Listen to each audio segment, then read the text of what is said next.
برای هەناسە سەرد ئاڵێت ئەوە غەیری ئەڵڵا نین چ هاوار لە ئەڵڵا بکەم چ هاوار لەوانە بکەم. ئایا تەوسیە و نەسیحەتەکەی جەناب و جێبەجێ بکەین یا تەوسیە و نەسیحەتەکەی ئیبن قودامەی مەقدیسی؟ بسم الله الحمد لله والصلاة والسلام على رسول الله. بەڕێزان ئەمە بەشی دووهەمە لە زنجیرە وەڵامەکان. ئەو مامۆستا لە ئەو گرتە سەوتی و تەسویریە تەوسیەکمان پێەکات، ئێمەش وڵامی تەوسیە بە تەوسیە ئەدەینەوە. ئێژین ئایا ئەو نەسیحەت و تەوسیە جەنابتە کە ئێژی هاوار مەکەن لە غەیری خوا و هاوار لە غەیری خوا شیرکە، ئەوە جێبەجێ بکەین، یا ئەو تەوسیە و نەسیحەتەی کە ئیبن قودامەی مەقدیسی بۆ ئێمەی کردووە و پێمان ئێژێت ئەتوانن هاوار بکەن لە غەیری خوا. ئەلبەتە ئێمە خەڵک دەعوەت ناکەین بێژین خەڵکەکە هەرچی ئەکەن هەر هاوارکەن لە غەیری خوا. ئێمە ئێژین هاوار هەرەبێ لە خوا بکرێت، وەکو لە کتێبەکانی خۆشمان هاتووە، وەکو علەمای خۆمان ئەمەیان کردووە. بەڵام ئایا ئەگەر کەسێک لە تەنانەیەکە هاواری لە غەیری خوا کرد، ئەگەر کەسێک بۆ جێبەجێکردنی کارێک هاواری لە غەیری خوا کرد، ئایا ئەمە شیرکە یا شیرک نییە؟ بەڕێزان ئەو مامۆستا کە تەوسیەمان پێکەم پێم خۆشە تەوسیەی ئیبن قودامەی مەقدیسی لە خزمەتتانە بخوێنمەوە، بزانم خۆتان قازی بن و قەزاوت بکەن و داوەر بن و داوەری بکەن، بزانێکن ئایا ئێمە تەوسیەکەی ئیبن قودامە جێبەجێ بکەینە تەوسیە مامۆستا.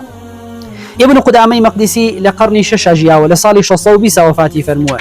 ئەم کتێبە کتێبی سیر و ئەعلامی النوبەلای ئیمامی زەهەبی حافظ زەهەبی. ئەم ئیمامی زەهەبیە لە ژیاننامەی ئیبن قودامەی مەقدیسیە ئەوە ئەفەرمێت الشيخ الإمام القدوة العلامة شيخ الإسلام. أمانة ناو أوصاف ناو بردني أو خصوصيتان ناني كأم عالم برجستو قورا بويسي. أم ابن قدامة فرميت ابن نقل ابن نجار وكا ابن النجار فرميسي ابن قدامة إمام حنابلة بوا، كان على قانون السلفي لسر قانون سلفي صالح بوا. إساء أم توصية من بوتاني خوين مو توصية سلفي صالح. سلفي صالح واتا أوسي قرنك بيغمبر صلى الله عليه وسلم تياجي وقرن دواء وقرن كتير بيته سيقرن عليه النور والوقار، نوري لباري وقاره مني وهي وري لباري أفرميد مجلسه معمور بالفقهاء والمحدثين، مجلسي فرد ولا فقهاء ولا محدثين. أمر أفرميد إمامنا في التفسير، باب زان شار زايشي لتفسير، وحتى أفرميد هرب منالي قرآني حفظ بوا، إمام ولا تفسيرا لحديثا، إمام ولا فقها، بل أوحد زماني في تاك كسي سردمي خويبو وات تاك زاني سردم بوا كس نبوا لو سردمي ابن قدامي مقدسي بقي ابن قدامي مقدسي لهمو بوا ركان شار زاي ببين. شان كتابك دانا وكي كان مغني ابن قدامي مقدسي مشهوري عام وخاص العالم الإسلامية. يكي لو كتابانا كدانا وكتابي وصيتك إمامي زهبي هنا بسي كأم كتاب ساني إمامي زهبي جات مع شابكن أم وصيتي باوك يغني بو مناغلي كتيكيك مثلا زويك ماليشتيك هل بقريك بيجي أعمى بشي أو مناغلساني ظلمي لمكن. أما وصيتي عالم يكبو دواي خوي كهتا قافي قيامت علمايانو شوين كوتواني أم إمامة وكساني كباوريان بم إمامة هي بم توصية إمامة عملك زانين أم توصية أم إمامة آيا ريك بيتشواني توصية وما مساني كبير مكات. تماشا بكن ابن قدامي مقدسي لا بريتش لو ششا كتبي وصيتكي لا بريتش لو ششا. أفرميت بحثي طلبي حاجتك، أفرميت إذا كانت لك حاجة إلى الله تعالى تريد طلبها منه، أقتون يازي كتبوك ركبوا لأخوي تبارك وتعالى داواب كيف توضأ وأحسن الوضوء واركع ركعتين.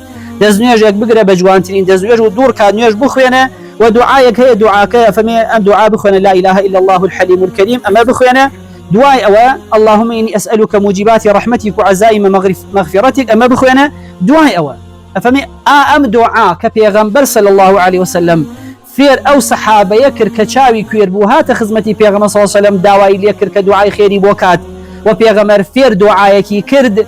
أفرميد أم دعاء بخوين بان يا زكاة براورد بي كل دعاء كان هاواركن لغير خويواتيا. تماشا بكن أفرميد شي أم دعاء بخوين دعاء أو كان نواجي خوين دو ركعات ودزور تشاكي قرتوا أو دعاني بيش وبخوين. أما بخوين بيجي اللهم إني أسألك وأتوجه إليك بنبينا محمد نبي الرحمة، وهي من دعاء ليك مروء كما تو بخاطر نبيك من كمحمد وبيغمبر رحمته يا محمد.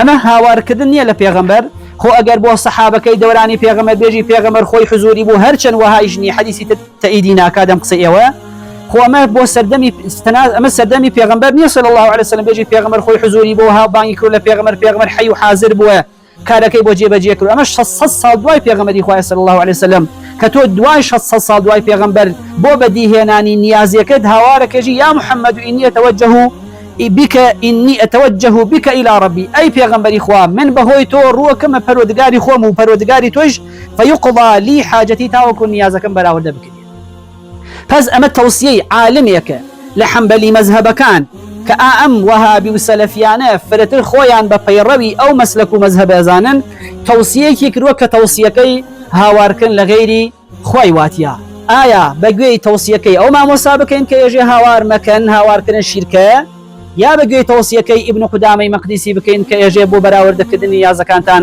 هاوار بکەن لە پێغەمبەری خوا صلی الله عليه وسلم. ئینشاءالله ئەڕۆین بۆ بەشی تری وەڵامەکانمان لەگەڵمانە بن هەتا کۆتا بەشەکان. والسلام عليكم ورحمة الله وبركاته.